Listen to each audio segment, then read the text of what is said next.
My name is Hoppy. I'm a grateful alcoholic. I was told about 2 minutes before I sat in this chair that you all record this shit and put it on YouTube. So now I have to be, entertaining. And you say, oh, don't worry about it. But, I'm going to be checking the YouTube to see how many hits I get for the next 6 months. So thanks for that.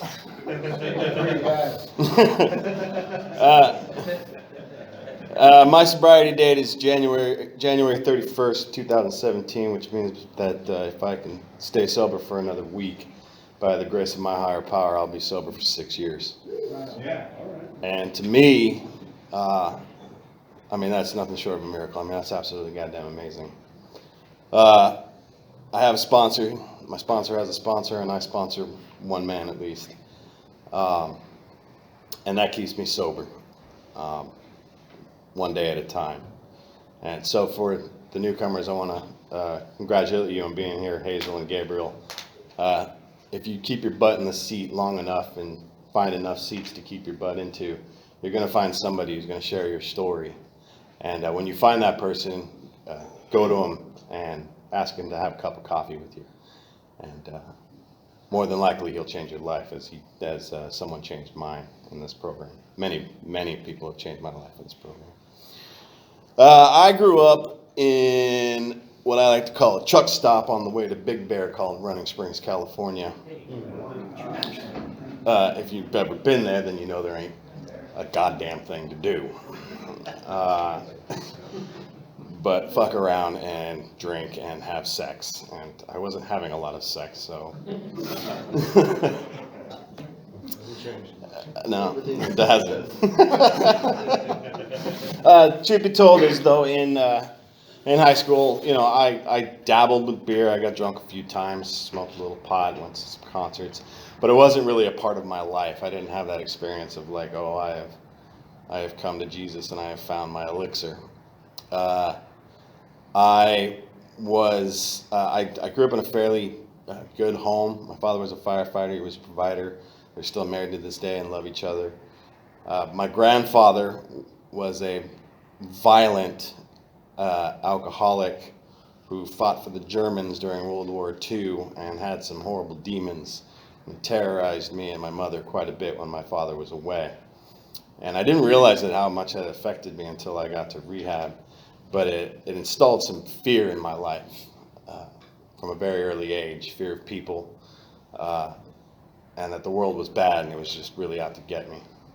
And in high school, or junior high and high school, I was picked on quite a bit. I was a bit of a bigger kid, constantly getting into fights, and I fell into a rougher crowd, and I fell into that crowd because they protected me and I no longer had to fight anymore.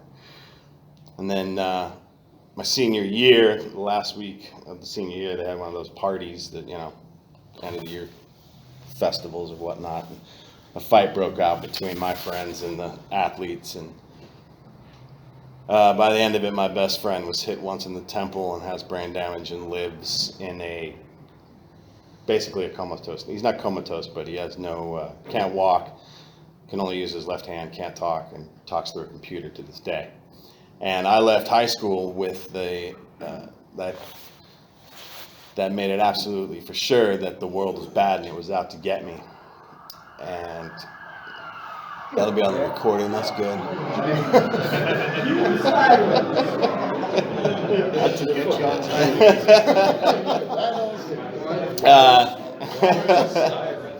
So I left high school and I left the mountain. I was told basically that I was a piece of shit, never amount to nothing. They threw me out of school. They said that I was part of the chain reaction that caused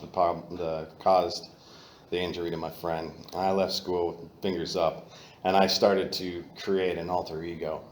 I started reading books like by Hunter S. Thompson and Jack Kerouac and William S. Burroughs and Hemingway, and I wanted to be that.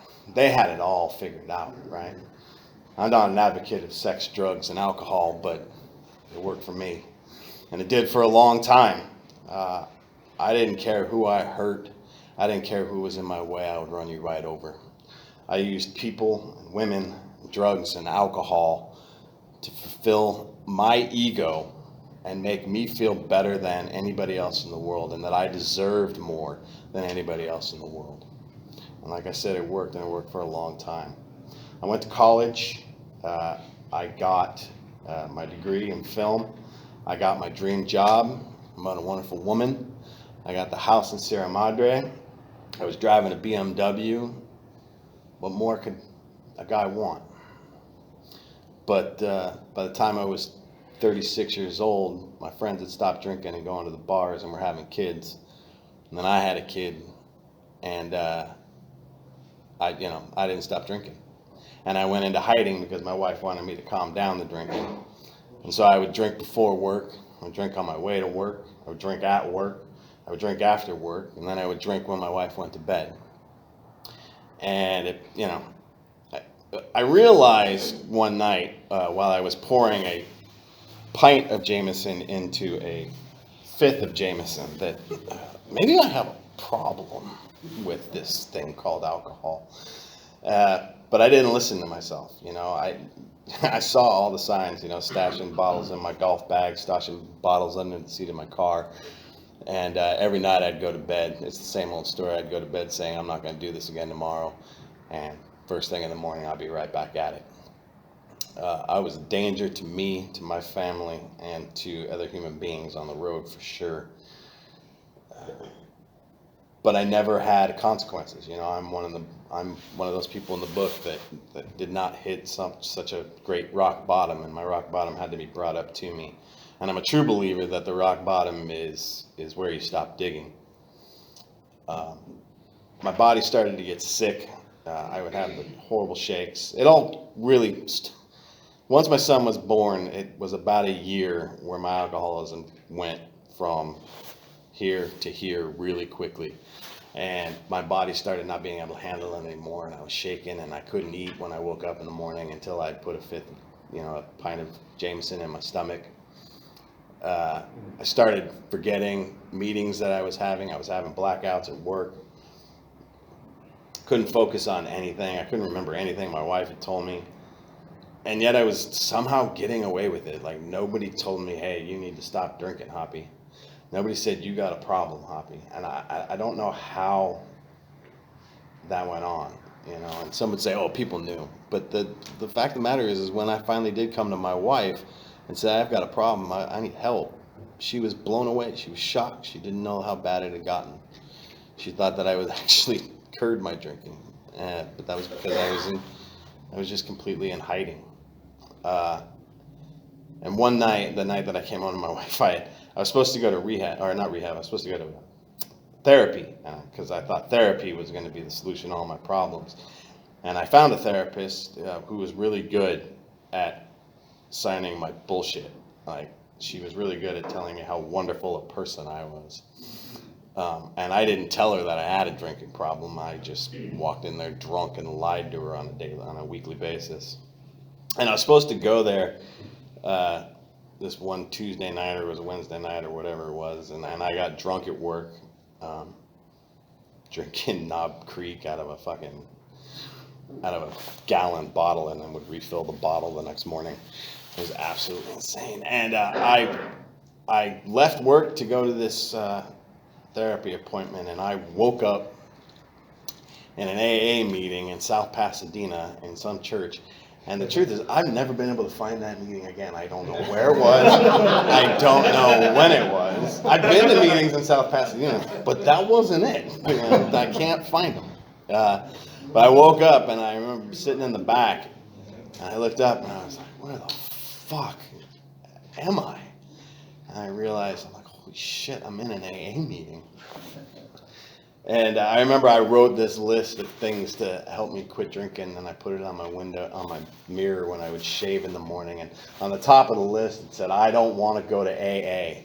Like, I knew where I was going if I didn't pull this shit together.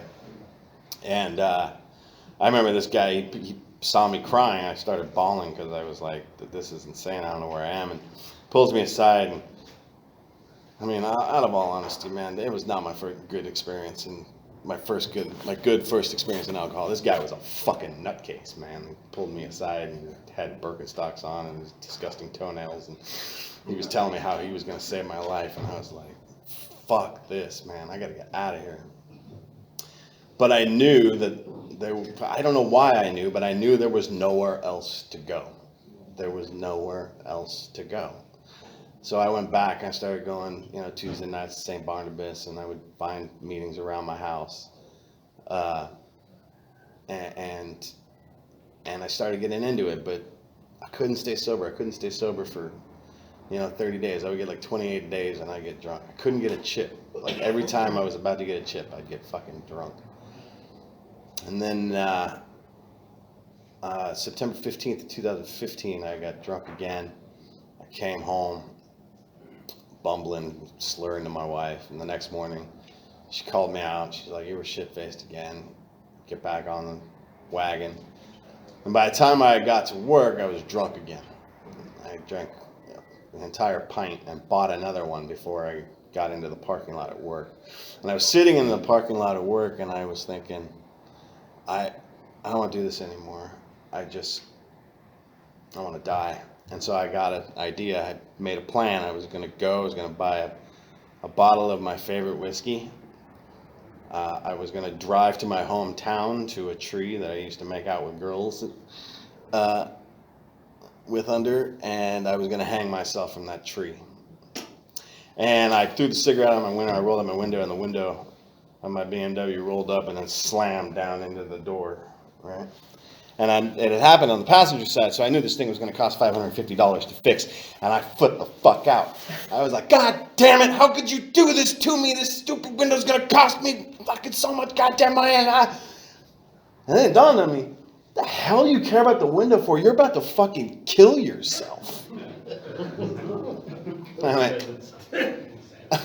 went, maybe I need help. Maybe this isn't the right solution. Maybe there's a different way. And I walked into work, raging drunk, reeking of whiskey, tears in my eyes, and I looked at my boss and I said, "I can't do this anymore. I got to go to rehab. I'm leaving. You can fire me and I don't care. But I'm going to die." And they were wonderful to me. They got me and they checked me into rehab that day. I was in Las Encinas. They took away my fucking shoelaces and my belt, and I became an insane person within 2 seconds. Or at least I was confirmed that I was an insane person, because I was definitely a fucking insane person. When you're driving down the road with a bottle of whiskey on your fucking passenger seat and you're screaming at it, "I'm not gonna drink you!" and then you drink them, you're fucking insane. And that's what I was. And the truth is, I loved rehab because I got to get the fuck away from everybody and away from life. And a 1-year-old child for 30 days. Needless to say, that was a long time to make up with my wife after that one. But rehab got me sober, but it didn't keep me sober. And the reason it didn't keep me sober is because I didn't truly surrender. 9 months later, I decided that I was going to do some experimenting, and I got a bottle of whiskey while my wife was out of town, and I figured, I've got my big book, and I've got the fire extinguisher over there. I can put out the fire. I know all the tools. Surely enough, I drank for another 6 months. And then finally on January 30th, I came home drunk once again, and my wife told me something that I will never ever forget, and it makes me almost cry to this day. She said, "I know that because she's an Al-Anon, she's got a black belt in Al-Anon, which is always fun. She's always testing my program. And she told me, she said, I know that I can get better, and I know that you can get better, but I don't think we can." And that fucked me up. I was at the end of the road, and I had to make a decision. I was either going to get sober, or I was going to release her from my from being my hostage, and I was just going to go be a drunk and end up being one of those people that at their funeral they say, "You know, that Hoppy was a really good guy, but he just couldn't stop drinking." And I walked into the Thursday meeting at Sarah Madre, and I met this dope over here, and I don't know what it was about that meeting, but I learned right away that there are really good people in this program that I want to be like, that I want to be around, that I want to play golf with, that I want to become friends with. And I got it in my head that I did not want to have to go back into that meeting and tell those people that I got drunk again. And so somehow I put one foot in front of the other, and I stayed sober one day at a time. And my sponsor at the time, I told him after I got drunk, I said, I'm gonna get up one more time, but I'm not gonna get up again. I'm getting up one more time. And he looked at me and he said, don't get up, stay the fuck down. Stay down. Right? I was a poker player in college, and I would walk into the poker room, and there were two young guys and one old Chinese lady, and I could not fucking beat them. Couldn't do it. And I knew right away that the only way to save my money and eat that night was to not sit at that table. I couldn't play them. And that's how I had to look at alcohol. I couldn't play alcohol anymore. I couldn't fight alcohol anymore because it was going to beat me every fucking time. I had to stay down. And that was surrendering. That's when I learned how to surrender. Stop getting in the ring. Stop trying to fight it. Stay down. I had a privilege. I used it, and I abused it, and I lost it. And that's the way alcohol is, man. Alcohol will be great to you as long as you get to it, but once you abuse it, it'll abuse the fuck out of you, and it won't stop until you're dead. And so one day at a time, I look back a year later, and I was sober, and I was taking a year chip, and I have no idea how I did it. I don't know how I came to God. I don't know how I found a higher power. All I know is that I looked for it. I looked for it everywhere I could find it. And I started doing things. I started changing my life on a daily basis. I started adding new things to my life that made my life better, and removing the things from my life that made them bad. You know, I removed people, I removed places, and I removed things that were bad for me, and I replaced them with stupid things like just making my bed every day. And for 6 years, I've made my bed every single day. And if I don't make it, I'm gonna get drunk. I truly believe that. That might be crazy, but I truly believe that I'll get drunk if I don't make my bed, because if I don't make my bed, then I'm slipping. And if I start slipping, then I'm going to drink. So I make my bed, I call my sponsor, I go to meetings, I do 12-step calls. I come here and get recorded and put on YouTube because this fucker asked me to. That's how I stay sober every single day, one day at a time. So I'm going to try really, really hard to stay sober one more day, and I hope you all do too. Thank you. Right on.